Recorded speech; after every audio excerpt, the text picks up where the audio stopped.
Welcome to the Real News Network. I'm Marc Steiner. Great to have you back with us. Here we go. Judge Brett Kavanaugh, as we all know, is on his way to the Supreme Court. If Alaska's Republican Senator Murkowski had voted no instead of present, and if West Virginia Democrat Senator Machen had voted no instead of yes, then Kavanaugh would not be sitting on the Supreme Court. Even if that had happened, Mitch McConnell would be bullying his way through to find somebody equally as conservative by now. He said about Obama's attempt to appoint Merrick Garland to the Supreme Court during the last months of Obama's presidency. Here's the quote: "One of my proudest moments was when I looked at Barack Obama in the eye and I said, Mr. President, you will not fill this Supreme Court vacancy." He strutted along as he blocked Garland along with dozens of other of Obama's judicial federal appointments. This confirmation of Brett Kavanaugh is their biggest win yet. And they, the Republicans, are now stacking the courts with right-wing conservative jurists. Abortion rights, voting rights, our environment, reforming criminal justice are all under threat. The wealthy capitalists will be no longer held at bay. They will soon be able to control the whole body politic with these judicial appointments and ones like them. So what is the response we need from the majority of Americans who oppose this, to this disaster which could affect generations to come? What should we be expecting from Democrats? We'll begin to explore that question today with our next guest, Briahna Joy Gray, who is senior politics editor for The Intercept and contributing editor at Current Affairs. And welcome to The Real News, Briahna. Great to have you with us. Thank you for having me. So, Briahna, to start, I want to play this clip for you and everybody else watching from Joy and Reid's show on MSNBC last Sunday. It's Elie Mystal, editor of Above the Law, speaking about Democrats and their response, or lack thereof, to packing the courts. So check this out. I have heard people on this network since Susan Collins did her Laertes thing, saying, oh, well, we can't impeach Kavanaugh because, I mean, we're not going to get sick. I don't care. Yeah. I want him impeached. If Democrats take back the House, I want impeachment trials by Martin Luther King Day. And to quote one of my favorite movies, Remember the Titans, I want the Democrats to blitz every down, all right? Because that's what the Republicans do. The Republicans do not fold. They fight. They fight when they win. They fight when they're going to lose. They fight when the odds are in their favor or not. They fight, and it's time for the Democrats to finally show that same fight about these issues, because if they don't, it's a generation. It's a generational change in terms of the rights of women, the rights of gays, and the rights of minorities. Well, Briahna, what do you think about what Elie Mystal had to say? I think I'm Team Elie Mystal on that one. You know, I want to say right on, brother, right on, because I think it was extraordinarily dispiriting to see on Friday, immediately after the votes came in, all of the Democrats of note, all of the 2020 hopefuls and members of the Senate Judiciary Committee immediately tweet their kind of, well, we fought the good fight tweets. What was extraordinary to me is that in contrast that kind of feeling of complacency, or that they've done everything they could have done, the response on Twitter and from protesters on the ground was the exact opposite. I was kind of amazed by the fact that I tweeted a simple suggestion, what I thought was a pretty kind of like apparent and obvious suggestion of what the Democrats could be doing to reframe the conversation and set up and tee up the issues in a way that would be most compelling for midterms. And it went kind of viral overnight. But the What was the simple tweet? suggestion, What was the tweet? Which tweet was that? So it was a thread that ended up getting turned into a story on Common Dreams. But I basically suggested that on Friday, while all the news stations were tuned into the Senate votes, like everybody going one by one to the podium and giving their rationale for why they voted the way that they did, Democrats should have teed up all of the evidence, all of the witnesses that were not investigated by the FBI. Mr. Ramirez, for example, said there were something like 20 people that she suggested that the FBI should talk to, none of whom were actually questioned, not to mention Ford and Kavanaugh not being questioned. But the Republicans were smart insofar as they turned all of the evidence that's out there into what seems like a more evidentiary form. They got these people to sign affidavits testifying to the fact that the Devil's Triangle, for instance, was a drinking game. But they weren't able to find affidavits saying, for example, that Renata referred to a harmless, allusion to a friendship instead of what it really was, which was kind of making a jab at this woman's presumed, or this young girl at the time's presumed promiscuity. And I think the absence of affidavits there suggests that the Democrats could have gotten affidavits to the contrary and lined up all of their evidence and had that playing concurrently with the Senate hearings, and actually undermine Collins's claim, for instance, that it was more likely than not, that it wasn't more likely than not that Kavanaugh actually committed this attack, and kind of undermining the claim that this is a witch hunt by putting the evidence in people's faces, and the evidence about Ramirez, the priest, or rather the theologian at Princeton who says that he remembers being told about the Ramirez story contemporaneously. All of these facts have never been marshaled into one place and offered as an alternative to this FBI document that's still shrouded in secrecy. Democrats could have claimed transparency and used the media to their advantage. Instead, they simply kind of slunk away and said, oh, well, there's nothing we can do. So that's interesting, because I'm curious, let's say for argument's sake, that you were sitting in the U.S. Congress, or that you were actually Speaker of the House, or at least the majority leader, minority leader, I should say. Yeah. So what should have been the concerted response? What would have been the collective response that you would have led if you were there? I mean, when you say all these, because all these things are there, there are years now of testimony that apparently are lies that he told, that no one is pulling up and no one's pushing, and all the things you just outlined as well. So strategically, how you get that, you get to the heart, gut, and mind of Americans about what really took place here. So first and foremost, I think that the Democrats dropped the ball during the hearing by not considering how to best use the format, which was these 5-minute intervals they had to question Kavanaugh, to their best interest. So what all the prosecutors that were up there should have understood that Kavanaugh could win by prevaricating until the time is up, unless they agree to pick up that line of questioning when the next person's turn came around. So part of it was that they let a lot of issues drop, for example, the Ramirez issue, in the course of the hearing. And now it feels more and more like it's kind of being brought up because other arguments have failed kind of opportunistically when they should have driven these things throughout.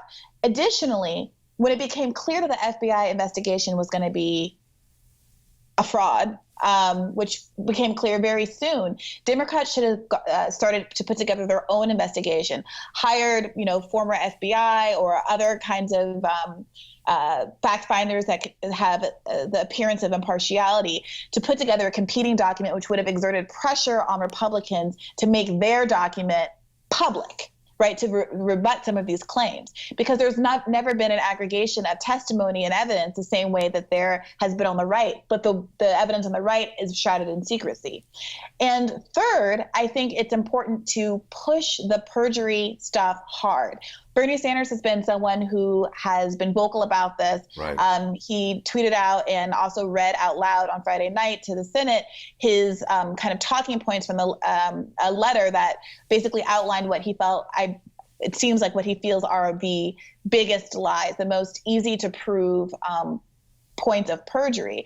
And I think that keeping the perjury investigation alive is a good way to keep both the kind of lack of integrity of the right front and center, and the fact that they would push this candidate through who has all these open questions about sexual assault, but also these bigger issues about the integrity of the judiciary, which Murkowski actually brought to the fore in her statements on Friday night, when she was the only person who actually went back to what the judiciary standards set by the Senate actually are, which say that a judge should act in a way that basically creates a kind of public buy-in to the integrity of the institution and acts in the best interest of public concern, and isn't partisan and impartial.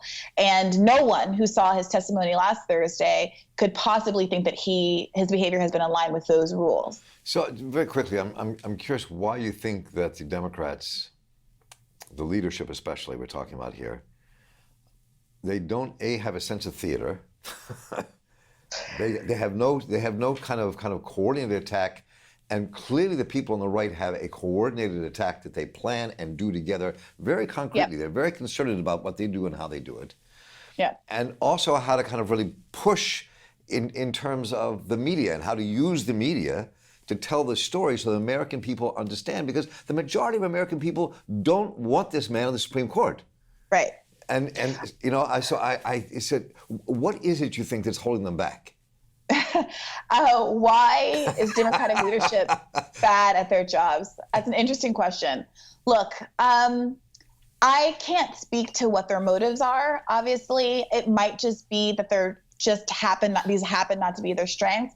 But I think part of what's going on here is that Democrats persistently misidentify what's important to the American people, because we have ethics and what's right on our side persistently and are unable to communicate how our interests align with broader American interests in a satisfactory manner at all. So for instance, the predominant message coming out of the left is believe women. This is laudable for obvious reasons. We all understand the extent to which sexual assaults are grossly underreported, under-prosecuted, and it's a crisis that has been exposed in brilliant fashion by the Me Too movement. However, it is also true that message doesn't do very well against the Republican message, which is that this is a witch hunt and we can't prove anything about what happened 36 years ago. It is difficult to prove conclusively what happened 36 years ago. And so we can keep having an argument about what due process constitutes and what the burden of proof should be, which I think is a useful argument, which I have been engaging in. But there's a different argument to be made here, which is that Me Too stuff aside, Brett Kavanaugh is bad for the American people on class issues. This has been a whole contest of class warfare. Donald Trump defended Brett Kavanaugh on the basis that he went to Yale and lived a quote unquote perfect life. This is a man who has decided cases that have paved the way for the Janus decision, who is pro-Citizens United, who is anti-labor and pro-big corporations. And that is a message that translates very well to the American people. And what a recent Demo study from earlier this year showed is exactly the kind of thing that animates so-called persuadable voters that sometimes vote in favor of liberal policies, sometimes in favor of conservative policies.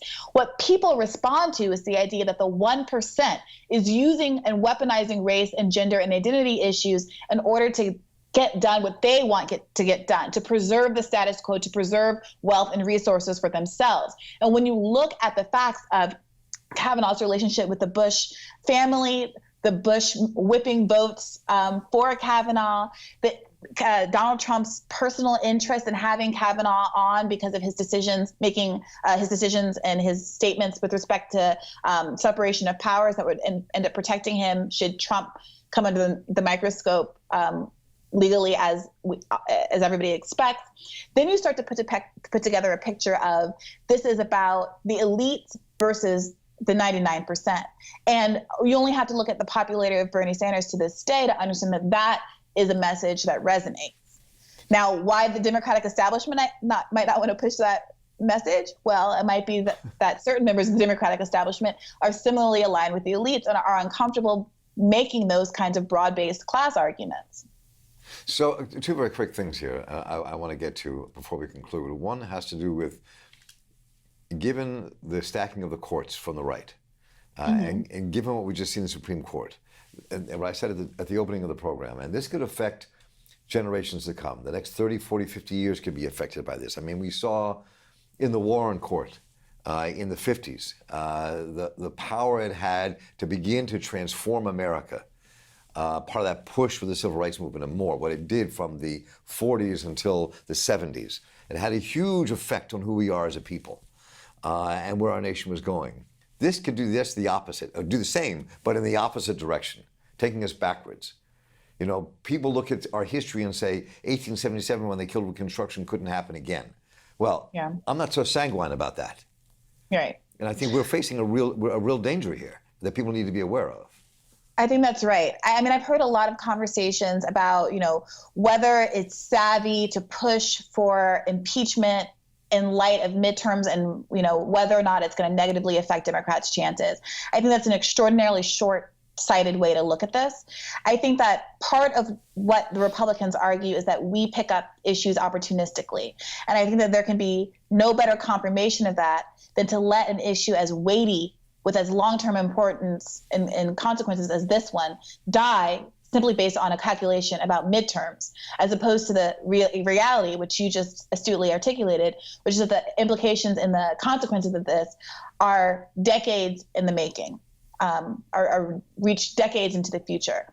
And so I think the part of the project here is also to make Americans understand and to exert pressure on the courts by helping them to understand that there is with a real agenda of conservative justices there are, and that this kind of figment of the Federalist Society's agenda as being rooted in originalism or textualism as an ideology that has kind of independent significance or some kind of like genuine historical value is completely bunk. And that the real goal here is to preserve the status quo. So when there is an issue that reaches the court that it has not been legislated, they'll say that's judicial fiat. The leftists want to have a runaway court. We have to strike this down. When something's been legislated and the way that they claim should be done, and it reaches the Supreme Court, they say, well, that's overreach somehow, and we're going to strike down authority based on basically the same kind of judicial fiat that they criticize when it's issues that aren't advantageous to their financial interest, which is why I think it's crucial to keep this class analysis front and center, because that's something that has been shown time and time again to cut through the riffraff. People understand when 1% is looking out for itself. Citizens United is overwhelmingly unpopular, not just among Democrats. Right. And those are the issues that we need to fight on, because that's the battleground we can win on. And finally, and we can explore this later in the week and as we talk more about all of this, but the one of the things people are pushing for, I think you have also pushed for in some of your writing, other people are saying as well, is that if the Democrats were to get control of the House, that impeachment proceedings and investigations should take place. This can't just be left to linger and say, oh, well, we just have to fight it some other way. Absolutely. And it shouldn't. The decision to pursue them shouldn't be based solely on the likelihood of impeachment actually happening. I had someone, was tweeting about this, and somebody said to me, well, what's the likelihood of the success here? And I said, Donald Trump didn't spend 6 years talking about how Barack Obama was born in Kenya because he thought that Barack Obama was actually going to get thrown out of office on the basis of not being an American citizen. He did it because he wanted to change the political conversation, insert himself into it, and guess who's president of the United States right now? Democrats have to start making arguments as a part of a broader policy and principle project, and not just be focused on these discrete issues. Because when you focus on discrete issues and discrete races, that's how you get caught out for being purely political and opportunistic. That's how you get caught out for saying, oh, you didn't really care about Kavanaugh as a justice. You're just opportunistically taking advantage of these accusations to derail him. Because Democrats didn't keep front and center the fact that he was a bad judge, he was a bad choice because of his jurisprudential record before the Ford allegations even came up, because he wasn't questioned on those things during the last Thursday's hearing, it does start to feel as though we're picking and choosing our battles. We can't concede ground when we have the moral high ground, because it's the right thing to do first and foremost, but also it's the most politically advantageous thing to do. It's a long game. Well, we'll have a lot to push in this long game, because it certainly is not over. And Briahna Joy Gray, it's been a pleasure to talk to you. Thank you so much for joining us here in The Real News. I look forward to continue our conversations together. I really do. Absolutely. It's my pleasure. Thank you so much. And I'm Marc Steiner here for The Real News Network. Thank you so much for joining us. We're staying on top of this. More to come. Take care.